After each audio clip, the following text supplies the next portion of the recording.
For a look at what's ahead this year, we want to welcome Gene Munster, Deepwater Asset Management Managing Partner. And Gene, let's talk this through. Okay, so up incredible amounts for this year, biggest market cap out there. What is the anticipation for this coming year, for 2025? You think that this money is still going to be good? Is there still going to be the huge amount of demand? Can they continue to just rake in the cash that they've been able to do to this point?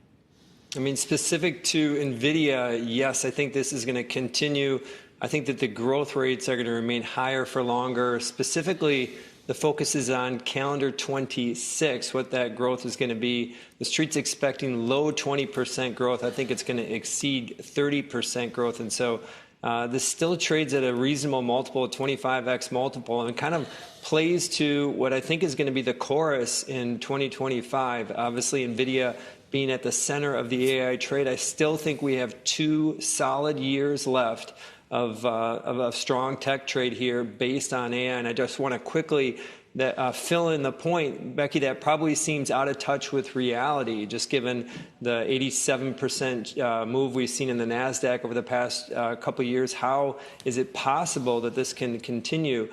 And I come back to, for most people, the concept of AI is a buzzword. And I put in the context that if you look at ChatGPT, the daily users, it's only about 150 million. That compares to about 2.5 billion Google users.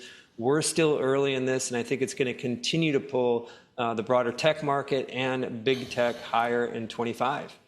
It does raise questions about what Nvidia is going to do with all that cash that it's bringing in. What do you think the best answer would be?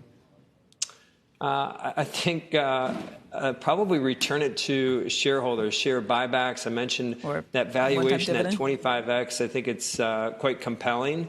And so I think that that's probably the easiest way. They don't need to make any acquisitions at this point. So I think it's probably on the typical well-traveled path of share buybacks, dividends. We probably will see something along those lines we almost have to in calendar 25 for Nvidia specifically.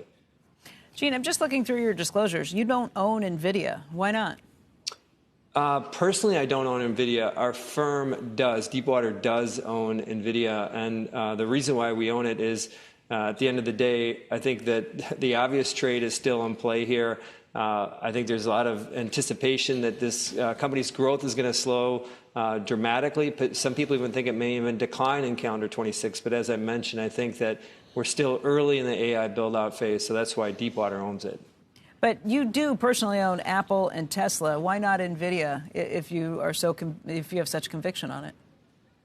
I think if I was going to kind of force rank those three, I don't do first from just the highest level. I have very few companies in my personal account, and so I don't think it's necessarily an indictment against Nvidia. Sure. It's more just related to my conviction around Apple and Tesla. So the Apple and Tesla are still your highest conviction stocks because those are the ones you own too.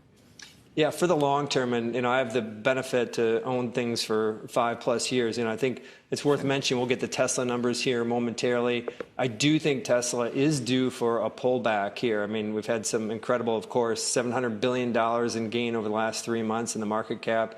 That's just not sustainable. But I think that what they're doing around AI is going to ultimately drive the market cap higher. And when it comes to Apple, I think the iPhone is going to grow closer to 8% for this coming cycle, and expectations are for 3%. So that's where my conviction comes from.